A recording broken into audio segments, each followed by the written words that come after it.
একসময় দূরের এক জাদুর রাজ্যে রুদাইবা নামে একটি সুন্দর রাজকন্যা থাকত। রাজকুমারী রুদাইবা একটি জাদুকরী ড্রাগনের সাথে দেখা করার স্বপ্ন দেখেছিলেন।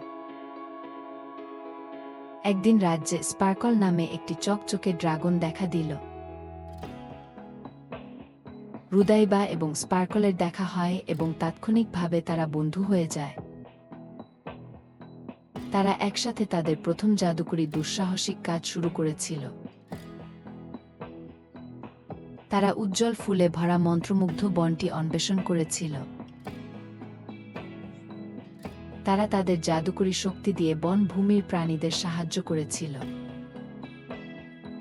তারা একটি ঝকঝকে জলপ্রপাতের নিচে একটি গুপ্তধনের বক্ষ আবিষ্কার করেছিল।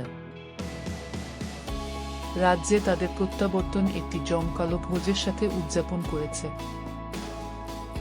তারপর থেকে রুদাইবা এবং স্পার্কল চিরকালের জন্য একটি জাদুকর বন্ধন ভাগ করে নিয়েছে।